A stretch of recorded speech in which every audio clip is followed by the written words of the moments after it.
So in Russia, they now have done research with pyramids that holds the key to explaining all this stuff in a way that we can make sense out of. What you're seeing here on the bottom is people, and this is a 144-foot tall pyramid built out of fiberglass and PVC pipe. PVC pipe on the inside, as you can see here, and then these are the sheets of fiberglass on an angle going up the inside. An amazing, amazing structure that has many, many interesting things that happen once you've built it, both inside and outside. This is not simply something that you get to look at and say, wow, it's a pyramid, it's cool. This is a working technology that they have studied scientifically. And by the way, this is not woo-woo science. These are the same people that were in the military-industrial complex of the Soviet Union who, after the fall of the Iron Curtain in 1990-91 timeframe, still had the facilities, still had the communist government paying them a monthly salary, but didn't have anything to do because the military-industrial complex no longer existed as it once did. So they still have the labs, they still have a salary, and they can study whatever the heck they want. So because they had this whole background of research, they built pyramids. And they studied the science of pyramids, and they came up with some amazing research. So here are some smaller examples. You can see they were built in the countryside. This one obviously is a lot shorter. Now let's take a look at some of the things that they found. If you build one of these pyramids over an oil well, you get 25% more productivity out of the oil well. It's amazing. And you get 25% fewer contaminants in the oil. They found incredible healing results. First of all, if you take a poisonous substance and you store it inside the pyramid, the chemical makeup of the substance changes, and it's no longer toxic to the body. The pyramid is harnessing the very energy of life, the energy that keeps things alive and keeps things healthy. They even found that cancer, you could give the same carcinogens to lab rats and then to rats in the pyramid, and the rats in the pyramid would get much, much fewer tumors, if any, than the rats in the lab. You give them exactly the same carcinogen, and the rats in the pyramid do fine. The same thing was true with typhoid fever, diabetes, all this kinds of stuff. In the pyramid, there was no problem. There was a 400% increase in the productivity of seeds that were stored in the pyramid. That's another amazing effect. All you got to do is take seeds and scatter them into the pyramid, and then leave them there for a while, and then start planting them. And the plants are 400% bigger than the same seeds that were not put in the pyramid, over and over again. So it's like the seed itself and the plant that grows from it has been supercharged by this energy in a very fascinating way. There was strong electrical activity generated at the top of the pyramid, meaning that you could actually put a battery pile, like a battery charger up there, which is just positive, negative in a big solution, and it starts generating electrical current, and you can power your house with it. Now this is where it gets really interesting, because what they also found was that earthquakes did not happen anymore as these big, nasty, catastrophic events. They only got small little quakes that didn't cause any trouble to the land. Now, if the ancients are building pyramids all over the world, and we know that Atlantis sank, then do you think that maybe they were trying to make sure that that didn't happen again? Or, an even more interesting idea is, what if the ancients knew that Atlantis was going to sink, and they were in a mad dash to try to stop it from happening by building pyramids around the world, and they didn't get the network finished in time? That's another possibility. We don't really know which one it is. There was also an enormous column of energy detectable around the pyramid in the atmosphere, hundreds of miles wide. And this column of energy would actually deflect severe weather. You would have a storm coming in, and there's this big circle that forms around the pyramid, this energetic circle. And the storm just goes right around the circle.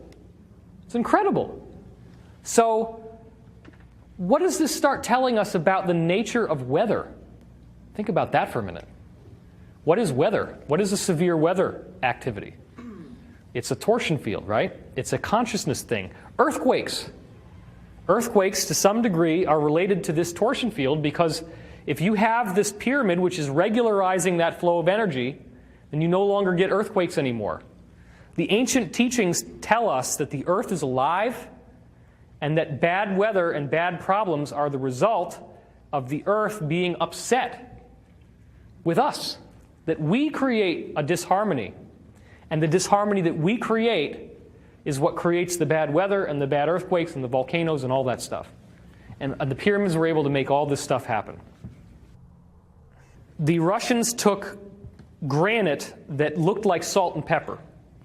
It was white and black granite. And they put the granite inside the pyramid.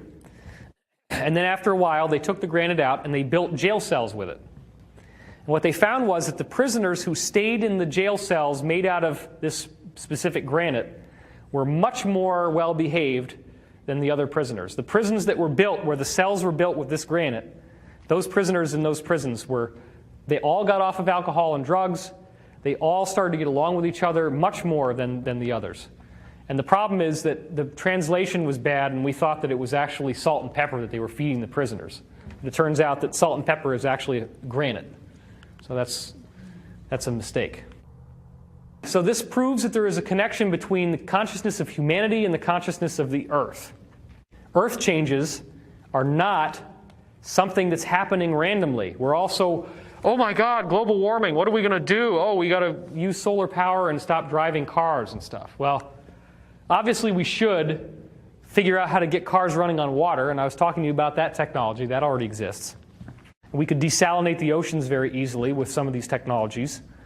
But global warming is an energetic phenomenon. And it's a phenomenon that, as I said, is occurring throughout the solar system. It proves there's a connection between earthquakes and consciousness. It proves that there's a connection between severe weather and consciousness. And it proves that our consciousness is directly affecting the earth. So that's a very significant piece of information for us to have, because it gives us the power back. We're no longer out there expecting that these things cannot be dealt with, that there's really nothing we can do. We do have the control. We do have the power. And it comes from pursuing the truth within ourselves. And then that truth has a radiant quality that affects the whole planet. So all we have to do is work on ourselves, work on our own inner spiritual quest, find the love within ourselves, find the ability to love ourselves, which is primarily through forgiveness. If you have forgiveness, then you can deal with all of these terrible things in your life that you haven't been willing to accept. With forgiveness comes the stoppage of the wheel of karma. You don't have to keep going through cycle after cycle of suffering anymore, because now what you're doing is breaking the cycle. And so on a collective level, all these earth changes over here are happening because we haven't gotten to this forgiveness over here. And when we master this, then these synthesize together, and we won't have earth changes anymore. The pyramid was the master design in which the open sarcophagus in the king's chamber, you're supposed to lie in it.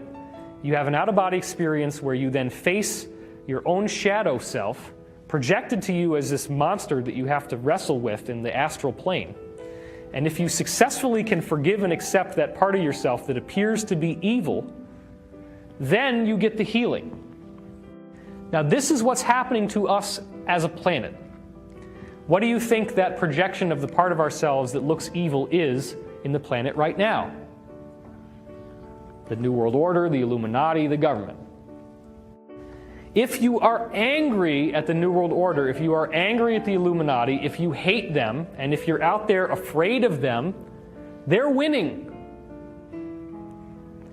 Because negative entities feed on your fear. They actually harness your energy of fear. The fear that you feel sends energy to them. What I'm here to tell you is that there is nothing to be afraid of, because they are fulfilling their purpose of acting as the projection of our shadow. We're going through this planetary initiation of the open sarcophagus. The reason why it's open is that once we're through this, there is no more death. We have reached a state of immortality, much different than where we are now. That's what the prophecies say. When someone who is profane, if you will, using a Masonic term, goes into the pyramid, like Napoleon, he had a terrible night. He tried to stay in the sarcophagus overnight. He had horrible nightmares, and he ran screaming out of the pyramid. So you have to be ready for this. That's his actual sketch of his terrible night in the pyramid that he drew. Isaac Newton, of course, was just another guy, a scientist, and he happened to see an apple fall, and everybody saw apples falling out of trees all the time. The only difference is that Newton starts saying, hey, why did the apple fall out of the tree? Is there something that made the apple fall out of the tree? It's gravity. There's a force that pulled the apple out of the tree and made it hit the ground. It doesn't just happen. There's a reason for why it happens. So this is the new Newtonian revolution. And the question is, are we looking to see the apple falling? Are we looking at the obvious truth of pyramids, Stonehenge, standing stones, temples, churches, megalithic structures built all around the world, 4,000 of them, and every single one is built on this grid? That's the same thing as Newton seeing the apple fall. That's the same thing. The only difference is that we haven't yet identified that there's a force responsible for why they built these things in these places.